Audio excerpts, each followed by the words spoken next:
हमारे बहुत सारे व्यूवर्स की डिमांड पर आज हम लोग एक टॉपिक के ऊपर बात करने वाले हैं जो है रूमेटॉइड आर्थराइटिस, यानी कि जॉइंट पेन, गठिया, ऐसे अलग अलग नामों से हम लोग इसे जानते हैं। बेसिकली इसमें हमारे जो जॉइंट्स होते हैं बॉडी के, खास करके घुटनों में स्वेलिंग होती है, रेडनेस हो जाती है और बहुत ही दर्द होता है। तो ये क्या होता है, क्यों होता है और उसमें हमारे कैंगन वाटर का क्या रोल है, दूसरे कौन से हमें लाइफस्टाइल चेंजेस करने हैं, डाइटरी एडवाइस क्या है, इसके बारे में हम लोग डिटेल में डिस्कस करने वाले हैं।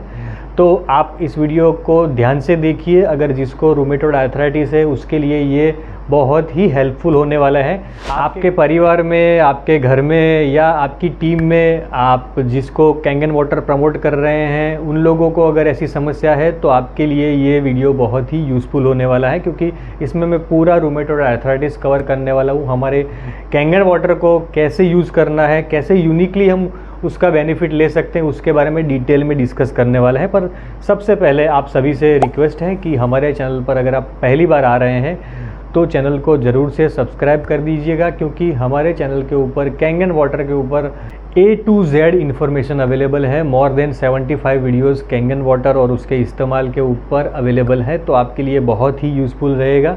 चलिए शुरू करते हैं रूमेटॉइड आर्थराइटिस के बारे में डिस्कस करने का। सबसे पहले तो ये समझ लेते हैं कि ये जो रूमेटॉइड आर्थराइटिस है ये क्या है। बेसिकली ये एक ऑटो इम्यून डिसऑर्डर है। सिंपल लैंग्वेज में कहे तो हमारी खुद की जो इम्यूनिटी हमें अलग अलग बीमारियों से बचाती है, बेसिकली वही इम्यूनिटी हमारे खिलाफ हो जाती है। उसके पीछे रीज़न क्या होता है? बेसिकल रीज़न है उसका इन्फ्लेमेशन, यानी कि हमारे बॉडी में कुछ ऐसी समस्या, हमारे रहन सहन, खान पान और हमारा मेंटल स्टेट, उसकी वजह से बॉडी में इन्फ्लेमेशन, एक तरीके की सूजन बढ़ती है, जिससे कि ऐसे ऑटो इम्यून डिसीज़ होना स्टार्ट हो जाता है। ज़्यादातर ये जो समस्या है वो महिलाओं में देखी गई है। उसके कारण क्या है वो भी हम लोग इसमें समझेंगे। और लेट एज में, यानी कि थोड़ी उम्र ज़्यादा 50 के आसपास ये समस्या ज़्यादा दिखने लगती है। उसके भी कारणों के बारे में हम लोग डिस्कस करने वाले हैं। तो हमने पहला कारण तो ये समझ लिया कि ऑटो इम्यून डिसऑर्डर है, यानी कि ये हमारी खुद की इम्यूनिटी हमारे खिलाफ हो जाती है। दूसरा इसका जो रीज़न है, जो कि खास महिलाओं में देखा गया है, वो है हार्मोनल इम्बैलेंस। और स्पेशली जब मेनोपॉजल कंडीशन में, जब उनके पीरियड्स बंद होने वाले होते हैं, उसके आसपास के समय में ये समस्या ज़्यादा दिखने लगती है, क्योंकि उस टाइम पे हार्मोन का जो बैलेंस होता है वो बिगड़ जाता है और उसकी वजह से इस तरीके की जो ऑटोइम्यून डिसीज़ होने की संभावना बढ़ जाती है। तीसरा रीज़न है जेनेटिकली। देखिए, मेरे ज़्यादातर वीडियो में जो भी डिसीज़ के बारे में बात करता हूँ उसमें जेनेटिकल फैक्टर तो होता ही है। तो आपको ये पकड़ के चलना ही है कि कोई भी डिसीज़ हो उसमें थोड़ा ये जो हमारा जेनेटिकल फैक्टर, यानी कि अगर हमारे फैमिली में, हमारे पेरेंट्स में किसी को ये समस्या है तो हमको भी ये समस्या होने की संभावना बढ़ जाती है। तो आप जेनेटिकल फैक्टर तो पकड़ के चलिए ही। और आखिरी एक रीज़न है इन्फेक्शन। हमारे बॉडी में अगर कोई बैक्टीरियल इन्फेक्शन है ऑलरेडी या कोई वायरल इन्फेक्शन है तो उसकी वजह से भी रूमेटॉइड आर्थराइटिस होने की संभावना बढ़ जाती है और उसकी वजह से भी हमारे जॉइंट्स है उसको इफ़ेक्ट होती है। उसके अंदर हमें धीरे धीरे सूजन बढ़ने लगती है, दर्द होने लगता है, कई बार हम इसे सहन नहीं कर पाते। तो फिर इसके बाद हम लोग क्या करते हैं? देखिए, जो एलोपैथ है, जो ट्रेडिशनल ट्रीटमेंट हम लोग जिसे बोलते हैं, उसके पास इसके लिए परमानेंट कोई सॉल्यूशन नहीं है। बेसिकली उनके पास सिर्फ ये पेन किलर और स्टीरॉयड्स होते हैं और ज़्यादा से ज़्यादा थोड़े बहुत वो लोग सप्लीमेंट प्रीफर करते हैं। पर लॉन्ग टर्म में देखा जाए तो पेन किलर और जो स्टीरॉयड होते हैं उनके साइड इफ़ेक्ट बहुत ही होते हैं। मैंने काफ़ी सारे पेशेंट्स को देखा है कि उनको टेम्पररी बेनिफिट तो मिल जाता है स्टीरॉयड लेने से या पेन किलर लेने से, पर थोड़े लंबे समय के बाद में उनको दूसरी समस्याएं होने लगती है, क्योंकि जो स्टीरॉयड होता है वो हमारी इम्यूनिटी को आर्टिफिशियली बढ़ाता है, जिससे कि हमारी बॉडी के अंदरूनी अंगों को काफ़ी नुकसान पहुंचता है। तो किसी भी प्रकार का डिसीज़ हमें, जो कि बहुत बड़ा डिसीज़ कहला सकता है, वैसा डिसीज़ होने की संभावना बढ़ जाती है। तो हमारे पास ऑल्टरनेटिव ट्रीटमेंट्स में क्या अवेलेबल है? सबसे पहले हमें हमारी लाइफस्टाइल में चेंजेस करने हैं कुछ, जैसे कि डाइट और न्यूट्रिशन। देखिए, डाइट एक सबसे बड़ा फैक्टर है। हमें ऐसे डिसीज़ में हमारा जो डाइट होना चाहिए वो बहुत ही डिसिप्लिन और स्ट्रिक्ट होना चाहिए। जैसे कि ये रूमेटॉइड आर्थराइटिस की बात करें तो हमें स्पेशली एंटीऑक्सीडेंट और एंटी इन्फ्लेमेटरी जो चीज़ें होती है, यानी कि फ्रूट्स, वेजिटेबल्स, यही चीज़ें ज़्यादा खानी चाहिए। हमें नॉनवेज है, मिल्क प्रोडक्ट है, फर्मेंटेड चीज़ें है, प्रोसेस फूड है या अल्कोहल है, ऐसी चीज़ों का सेवन बिल्कुल ही नहीं करना चाहिए। तो हमें स्ट्रिक्ट डाइट फॉलो करना है, ज़्यादा से ज़्यादा कच्ची बॉइल्ड चीज़ें और कच्ची सब्जियां, फ्रूट्स, इसका इस्तेमाल ज़्यादा करना है। न्यूट्रिशन में आप क्या ले सकते हैं उसके बारे में मैं आगे आपको बताता हूँ। साथ ही कुछ ऐसे नेचुरल हर्ब्स भी है जो हमें इसके अंदर राहत दे सकते हैं, जैसे कि टर्मरिक यानी कि हल्दी, जिंजर यानी कि अदरक और ग्रीन टी।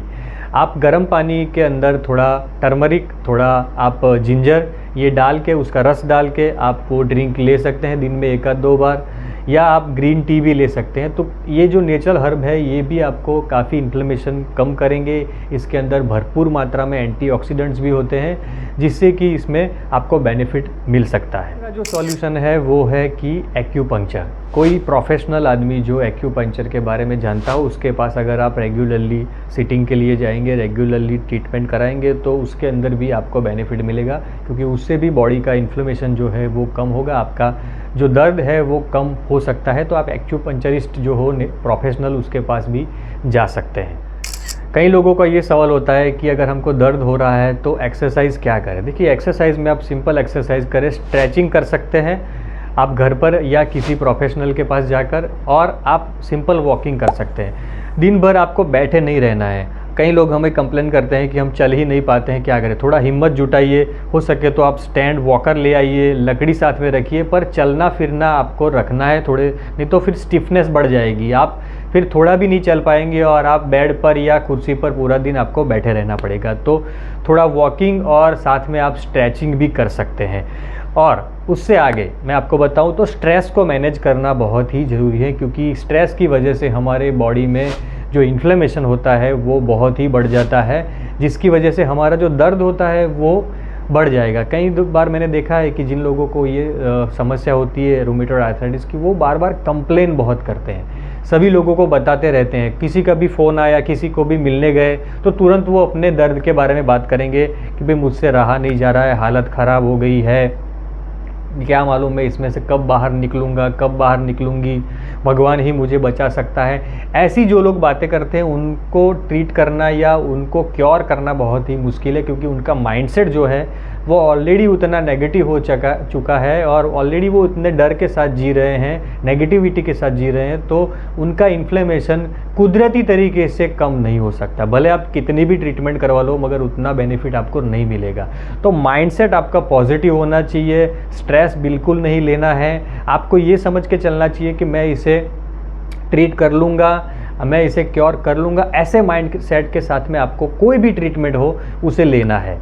तो आप मेडिटेशन कर सकते हैं, योगा कर सकते हैं, और साथ में सोशल रहना आपको ज़्यादा बढ़ाना है। यानी कि लोगों से बात करिए, लोगों से मिलिए जुलिए, उनके बारे में जानिए, उनकी लाइफ के बारे में जानिए। बस सिर्फ अपनी कंप्लेंट जो है, अपनी जो समस्या है उसके बारे में बस शेयरिंग नहीं करिए, नहीं तो क्या होगा कि सामने वाला जो है वो बोर हो जाएगा और उसको लगेगा कि ये जब भी मुझे मिलता है तो ये कंप्लेन ही करता है उसके समस्या के बारे में। देखिए, सभी के पास इसका कोई सॉल्यूशन नहीं है, और जो सॉल्यूशन है वो इतना प्रोफेशनल नहीं होता है। लोग आपको कुछ ना कुछ नुस्खे बता देते हैं, आप उसको अपना लेते हैं और फिर आपको फ़ायदा नहीं मिलता है, फिर फ्रस्ट्रेशन बढ़ता है। तो स्ट्रेस आपको कंट्रोल करना है, जिसके लिए मैंने जो कहा उसे स्ट्रिक्टली फॉलो करेंगे तो आपको जल्दी बेनिफिट मिलना स्टार्ट हो जाएगा। और साथ ही मैं आपको यहाँ पर कुछ ऐसे सप्लीमेंट्स के बारे में बताता हूँ जिससे कि आपको इसमें काफ़ी बेनिफिट मिलेगा। देखिए, सबसे पहले ओमेगा 3 जो सप्लीमेंट है वो आपको लेना है। उसमें वेज सोर्स भी अवेलेबल है, नॉन वेज सोर्स भी अवेलेबल है। मैं दोनों की लिंक आपको डिस्क्रिप्शन में दूंगा, जिससे कि आप घर बैठे अच्छे सप्लीमेंट मंगा सके। ओमेगा 3 एक ऐसी चीज़ है जो हमारी इन्फ्लेमेशन को काफ़ी हद तक कम करता है। तो आपको सिर्फ दवाओं के ऊपर निर्भर नहीं रहना है या सिर्फ कैंगन वाटर के ऊपर निर्भर नहीं रहना है, साथ में आपको कुछ ऐसे सप्लीमेंट्स भी लेना है जो आपके डिसीज़ के अंदर आपको हेल्प करें। तो ओमेगा 3 आपको लेना है, और साथ में एक प्रोबायोटिक, क्योंकि प्रोबायोटिक हमारी इम्यूनिटी को बूस्ट करता है। तो जो ऑटो इम्यून डिसीज़ है उसके अंदर हमें हमारी इम्यूनिटी को पॉजिटिव वे में ले जाने के लिए प्रोबायोटिक का सबसे बड़ा रोल होता है, और वो भी थोड़े हाई डोज पर। मैं रेकमेंड करूँगा, आपको डिस्क्रिप्शन में दे दूँगा वो लिंक, कि आप घर बैठे ये प्रोबायोटिक भी मंगा सके। तो 2 चीज़ें मैंने बोली सप्लीमेंट में, एक प्रोबायोटिक है और दूसरी ओमेगा 3 फैटी एसिड है, वो दोनों आपको इसमें हेल्प करें। और आखिर में हमारा मेन पार्ट यानी कि कैंगन वाटर का इस्तेमाल। देखिए, कैंगन वाटर रूमेटॉइड आर्थराइटिस में बहुत ही अच्छे रिजल्ट देते हैं। अगर आप मैंने आगे जो बताई वो सारी चीज़ें अगर फॉलो करेंगे तो आपको बहुत ही अच्छा रिजल्ट मिल सकता है, क्योंकि कैंगन वाटर के अंदर एंटीऑक्सीडेंट बहुत ही भरपूर मात्रा में होता है। तो ओवरऑल हमारा बॉडी का जो इन्फ्लेमेशन होता है वो भी कम करता है। जो एक्टिव हाइड्रोजन होता है वो हमारा इन्फ्लेमेशन को बहुत हद तक कम कर देता है। तो जिनको भी ये रूमेटॉइड आर्थराइटिस है उनको 9.5 लाइव पानी मैक्सिमम पीना है। उसके साथ में आप 11.5 का भी इस्तेमाल कर सकते हैं। अगर आपको दर्द ज़्यादा होता है, ज़्यादा समस्या है, तो आप 11.5 को भी रात को सोते समय सिर्फ आधा ग्लास आप ले सकते हैं। जितना आप चाय पीते हैं उतना आप 11.5 लीजिए। और साथ में मैं एक दूसरा यूनिक आपको एक यूज़ बताता हूँ 11.5 का। एक कॉटन कपड़ा लीजिए, उसको डिप कर दीजिए 11.5 पानी के अंदर। फिर वो गीला कपड़ा आप जहाँ पे भी आपको स्वेलिंग है, जैसे समझ लीजिएगा अगर आपको घुटनों में समस्या है तो दोनों घुटनों के ऊपर वो गीला कपड़ा आप 10-15 मिनट जब तक वो सूख ना जाए तब तक रख दीजिए। दिन में 1-2 बार आप ये चीज़ करेंगे तो जो सूजन है वो थोड़ी आपको कम दिखेगी। रेडनेस जो बढ़ जाती है, क्योंकि उस जगह पे जो सूजन होने की वजह से या ब्लड फ्लो कम हो जाने की वजह से भी कई बार जो रेडनेस हो जाती है, तो वो भी रेडनेस कम होगी, सूजन कम होगी, आपका दर्द भी साथ में कम हो जाएगा। तो 11.5 का आप इस तरीके से इस्तेमाल कर सकते हैं और 9.5 लाइव आप रेगुलरली पीने के लिए इस्तेमाल कर सकते हैं। तो दोस्तों, ये थी आज की बात। ये इन्फॉर्मेशन ज़्यादा से ज़्यादा लोगों तक पहुँचाइए, क्योंकि रूमेटॉइड आर्थराइटिस एक ऐसी कॉमन सी चीज़ है जो बहुत सारे घरों में पाए जाते हैं और इसका कोई परमानेंट सॉल्यूशन किसी के पास नहीं है। खास करके एलोपैथ के पास तो कुछ भी इसका सॉल्यूशन नहीं है। बस वो लोग सिर्फ आपका दर्द थोड़े टाइम के लिए कम करेंगे या स्टीरॉयड देके आपको आर्टिफिशियली आपको लगेगा कि मेरा जो समस्या है वो चला गया है, मगर साइड इफ़ेक्ट से भरपूर वो चीज़ें होती है। तो ये जो चीज़ें मैंने बताई, आपकी जो लाइफस्टाइल मॉडिफिकेशन है, डाइट है और साथ ही हमारा कैंगन वाटर, ये पूरा जो पैकेज आप अगर फॉलो करेंगे तो मुझे लगता है कि आपको इसमें काफ़ी फ़ायदा मिलेगा। चैनल को ज़रूर से सब्सक्राइब कर दें दोस्तों। और अगर आप हमसे व्हाट्सएप के माध्यम से जुड़ना चाहते हैं तो मुझे कमेंट में लिंक लिख दीजिए, जिससे कि मैं आपको लिंक प्रोवाइड करूंगा, जो कि आपको डायरेक्टली हमें व्हाट्सएप के साथ जुड़ जाएंगे। दोस्तों, फिर मिलेंगे नए विषय के साथ में। Thank you very much.